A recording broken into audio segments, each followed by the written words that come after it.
नमस्कार. आज आम्ही सांगली जिल्ह्यामधील एक सुविख्यात अशा अथर्व चंद्रकांत चॅरिटेबल ट्रस्ट या बुद्ध विहाराला, या बुद्धभूमीला भेट देण्यासाठी ते आलेलो आहोत. आणि या बुद्धभूमीमध्ये आल्यानंतर आम्हाला एक शांततेचा आणि सुखावणारा असा अनुभव आला. इथे आम्हाला तथागतांची एक भव्य दिव्य अशी मूर्ती, तसेच विश्वरत्न भारतरत्न डॉक्टर बाबासाहेब आंबेडकर यांची मूर्ती पाहायला मिळाली. तसेच या भूमीमध्ये आल्यानंतर एकूणच इथल्या सर्व प्रशस्त अशा इमारती असतील, इथले स्तूप असतील, या सर्वांमधून या बुद्धभूमीची, या धम्मभूमीची एक प्रचिती या ठिकाणी येते. हे विहार पाहत असताना तुम्हाला सांगतो की आनंद एवढा आहे की आज आम्ही सकाळी लवकरच या ठिकाणी येण्यासाठी निघालो आणि आल्यानंतर आम्हाला सुरुवातीलाच तथागतांची मूर्ती पाहायला मिळाली. आणि त्यानंतर आमचे सन्मित्र संदीप आणि आम्ही या बुद्ध विहारामध्ये आज प्रवेश केला. तुम्ही पाहताच आहात की आम्ही इथे आलेलो आहोत आणि आम्ही तुम्हाला दाखवतो मी की अथर्व चंद्रकांत सांगलीकर चॅरिटेबल ट्रस्ट गुगवाड या वास्तूपाशी, या स्तूपापाशी अथवा या बुद्धभूमीपाशी आम्ही आलेलो आहोत. आणि आम्हाला आज खूप आनंद होत आहे. आम्ही तथागतांच्या सानिध्यामध्ये आज उभा आहे आणि आपल्या जिल्ह्यामध्ये एवढी प्रशस्त सेवा अथवा एवढं मोठं काम करणारी एक संस्था आहे, एक चॅरिटेबल ट्रस्ट आहे, याचा खरंच या सांगलीकरांनी अथवा या संपूर्णच भूभागातील लोकांनी याचा लाभ घेतला पाहिजे अथवा इथं आलं पाहिजे. इथं एक प्रकारची बुद्धांना जाणून घेण्याची, डॉक्टर बाबासाहेब आंबेडकरांनी केलेल्या क्रांतीची प्रेरणा इथून मिळते. आणि आज 31 डिसेंबर आहे, वर्षाची सांगता आहे आणि अशा या वर्षाच्या सांगतेला आम्ही एका नवीन सुरुवातीसाठी या शांतीभूमीमध्ये येण्याचा निर्णय घेतला आणि आम्ही इथे आलो. आणि इथे गेल्यानंतर आम्हाला तथागतांच्या अनेक विविध मूर्ती पाहायला मिळाल्या. त्याच्यामध्ये बाबासाहेबांचे काही आम्हाला फोटो पाहायला मिळाले आणि तथागतांची एकूणच त्यांच्या केलेल्या कामाची अथवा एकूणच क्रांतीच्या प्रवर्तनाची आम्हाला माहिती इथे भेटली आणि त्यामुळे आम्हाला खूप आनंद वाटला. तसेच मला सर्वांना सांगायचं आहे की आपल्या राज्यामधून, आपल्या राज्यातील सर्व जिल्ह्यांमधून देखील अनेक तरुणांनी, तसेच ज्यांना या देशामध्ये हा देश बुद्धमय व्हावा, ही भूमी बुद्धमय व्हावी अशी मनापासूनची एक इच्छा आहे, या प्रतीची एक प्रचिती आहे, अशा लोकांनी, अशा सर्व महामानवांनी देखील या भूमीला भेट देण्याकरता यावं असं माझं सांगणं आहे. की खरंच एक शांत आणि संयमाची अशी भूमी आहे. इथं आल्यानंतर तुम्हाला आनंद वाटल्यापासून राहणार नाही, त्यामध्ये कोणतीही शंका माझ्या मनामध्ये आज या स्थितीत तरी नाही.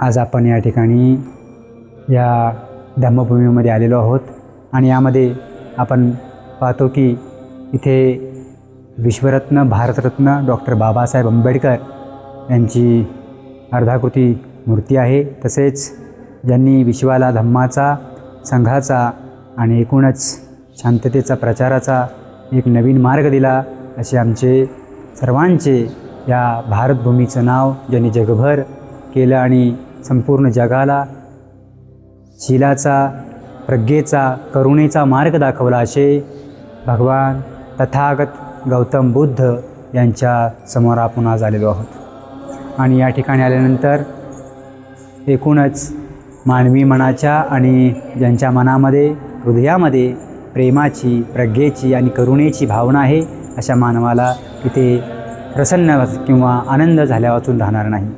या ठिकाणी हे चॅरिटेबल ट्रस्ट 12 नोव्हेंबर 2022पासून या धम्मभूमीची स्थापना झालीपासून इथे अविरत काम करत आहे. इथे प्रत्येक दिवशी साधारणतः 100 लोकांची भेट होत असते. त्यामधून या लोकांना अथवा इथे भेट दिलेल्या सर्व ज्या कोणी पुरुष असतील, स्त्रिया असतील, आबालवृद्ध असतील वा मुलं असतील, या सर्वांना एक प्रकारची प्रेरणा मिळत असते. तरुणांना इथून एक प्रकारचा सत्याचा, प्रज्ञेचा आणि करुणेचा मार्ग इथून मिळतो. तथागतांनी सांगितलेला जो मार्ग आहे, या मार्गापासून या देशाची अथवा एकूणच मानवी जीवनाची कशी उत्क्रांती होईल हेच इथून आपल्याला पाहायला मिळतं. याचा मला आनंद आहे की आज इथे येण्याचं, आमच्या सन्मित्रांच्या सोबत येण्याचं मला एक औचित्य लाभलं आणि त्यामुळे आम्ही इथे आलो. आणि इथे भेट देत असताना इथलं एकूणच नैसर्गिक वातावरण असेल, इथून आलेल्या प्रत्येकासाठी ही एक जमेची बाब असेल की इथून आपण एका चांगल्या विचाराने जात आहात किंवा जातो आहोत आणि त्यातून आपल्या जीवनामध्ये एक प्रकारचा बदल करण्यासाठी हे सर्व खूप आणि खूप आनंदीमय आहे असंच मला वाटतं. आज आम्ही तुम्हाला या धम्मभूमीमध्ये असलेले जे भिंतीचित्र आहेत त्याची माहिती देणार आहोत. त्यामधून तथागताचे काही असतील, काही भलते आनंदाचे असतील, आमच्या भारतरत्न डॉक्टर बाबासाहेब आंबेडकर यांची देखील या ठिकाणी भिंतीचित्रे आपल्याला पाहायला मिळतील. आम्ही आता खाली ज्यावेळी बोलत होतो त्यावेळी तिथे असणाऱ्या 2 सन्मित्रांनी आम्हाला त्याची माहिती दिली आणि सांगितलं की प्रत्यक्षात वर जावा आणि त्या भिंतीचित्राचा आस्वाद घ्या, त्याला पहा आणि त्याच्यातून तुम्हाला जे काय आनंद भेटेल ते इतरांना सांगा. आणि त्याकरता आम्ही इथे आलेलो आहोत. तुम्ही पाहतायच एकूणच वातावरण किती शांत आहे आणि असं वातावरण असलं की बघणाऱ्याला खूप बरं वाटतं. आणि अशा वातावरणामध्ये काम करताना देखील एक उत्साह असतो माणसाच्या मनामध्ये आणि अशा उत्साहामध्ये काम करताना अजूनच एक प्रकारचा आनंद मनामध्ये येत असतो. तुम्ही पाहता येते की आपले तथागतांची स्वप्नमूर्त आहे की भगवान तथागत बुद्धाच्या महापरिनिर्वाणा दिवसाची इथं ही भिंतीचित्राची प्रतिमा आहे, ज्यामध्ये भलते आनंद त्यांच्या मुखाशेजारी बसलेले आहेत आणि काही भगिनी त्यांच्या पायाशी बसून दुःखमय अशा स्थितीमध्ये आपल्याला पाहायला मिळत आहेत. त्यांच्या एकूणच मुखावरच्या भावमुद्रा आहेत त्या दुःखमय आहेत. त्यांच्यामध्ये एक प्रकारची दुःखाची आणि करुणेची प्रतिमा आपल्याला दिसून येते. आणि यानंतर आपण अजून एक पुढचे जे भिंतीचित्र आहे त्याची पाहणी करूया आणि त्याबद्दल काही बोलूया. इथे आपल्याला तथागतांचं एक नवीन भिंतीचित्र पाहायला मिळते, ज्यामध्ये तथागत आपल्या एकूणच उभं असून त्यामधून त्या मुद्रेतून शांतीचं प्रतीक असलेलं आणि जगाला शांतीची एकूणच गरज अथवा त्याचं मार्गदर्शन करताना आपल्याला पाहायला दिसतात. यानंतर आपण तथागतांची आसन मुद्रा असलेली एक भिंतीचित्राची मुद्रा पाहतोय आणि त्यामधून त्यांनी आपले शांत आणि एकूण ध्यानस्थ मुद्रा असलेले हे भिंतीचित्र या ठिकाणी या विहारामध्ये लावलेले आपल्याला पाहायला मिळते.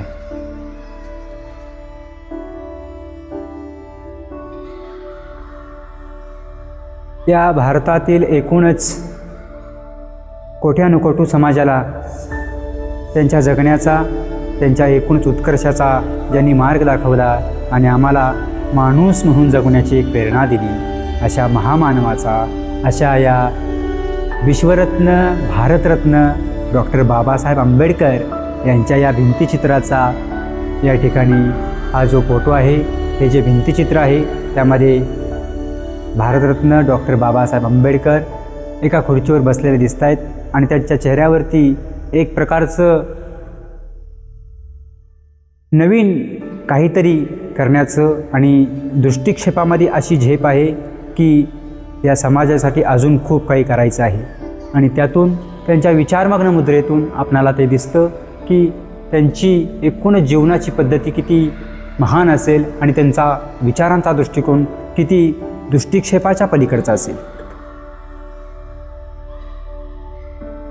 आणि या ठिकाणी आपण आता सर्वात महत्त्वाची बाब म्हणजे भारतीय राज्यघटनेचा सरनामा, त्याची उद्देशिका, प्रेअम्बल ऑफ इंडिया हे पाहतोय. भारताचे संविधान त्याची ही उद्देशिका आहे आणि या उद्देशिकेमधूनच या उद्देशिकाची सुरुवातच खरं तर आम्ही भारतीय लोक अशा या उद्घोषाने झालेली आहे, ज्यामध्ये आपल्याला अनेक गोष्टी मिळालेल्या आहेत. समाजवादी धर्मनिरपेक्ष लोकशाही गणराज्य आहे हे. यामध्ये समतेचं, न्यायाचं, बंधुतेचं हे राज्य आहे. आणि या संविधानाची स्थापना असेल, एकूणच निर्मिती असेल ती 26 नोव्हेंबर 1949 रोजी झालेली आहे. आणि आम्ही भारताचे लोक या सर्वांनी मिळूनच हे संविधान अंगीकृत आणि अधिनियमित केलेलं आहे. ही महत्त्वाची बाब आहे जी आपल्याला या ठिकाणी दिसून येते. आणि अजून एक महत्त्वाची बाब म्हणजे हे संविधान आम्हा लोकांनाच, म्हणजे लोकांनीच आम्हा लोकांना अर्पण केलेलं आहे हे देखील याच्या मरून आपल्याला दिसून येतं.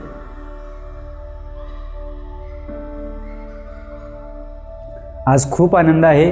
हे सगळं पाहता आलं. आम्ही कुठून सुरुवात केली, खूप काही पाहत आलो.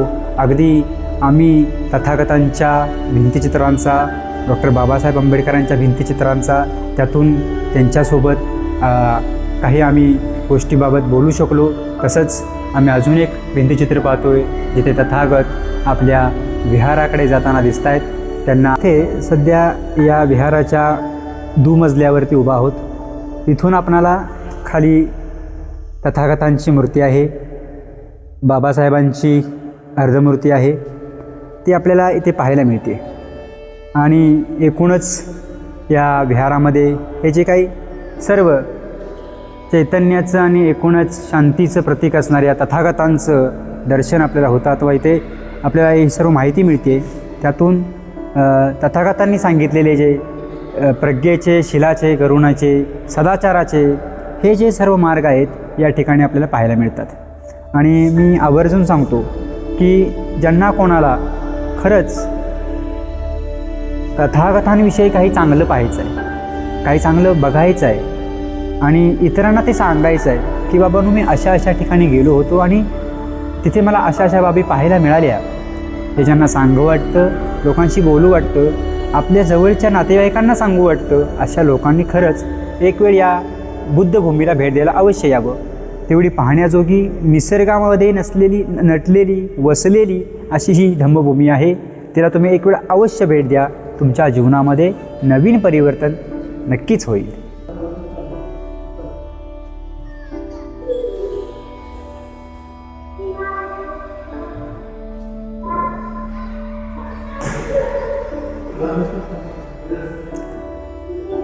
आपण आज या विहारामध्ये भेट देत असताना ही छोटी छोटी जी झाडं बघतोय, जे सावलीमध्ये वाढत आहेत. खरं तर आत्ताच त्या माझ्या सन्मित्रांनी मला सांगितलं की याला उन्हाची गरज नाही, ही सावलीमध्ये देखील सुरेख वाढतात. आणि तथागतांच्या बाजूने देखील पाहतोय आपण त्या वृक्षांच्या ठिकाणी त्यांनी कुंड्या ठेवलेल्या आहेत. त्या कुंड्यामध्ये किती सुरेख दिसत आहेत. ही सर्व अगदी गोलाकारमध्ये मांडलेली आहेत. तिथून आपण पाहतो की इथे एक वृक्ष आहे आणि असे अनेक जण इथं भेट देत असतात. आपल्याला ही लोकं पाहायला मिळत आहेत. आणि अशा दिवसभर अनेक भेटी या ठिकाणी होत असतात. साधारणतः मागाशी बंधू सांगत होते की 100 ते 150 लोकांच्या या ठिकाणी भेटी दिवसभरातून होत असतात. आणि अशा या विहाराला आपण अनेकांनी भेट द्यावी असं देखील आम्हाला देखील वाटतं.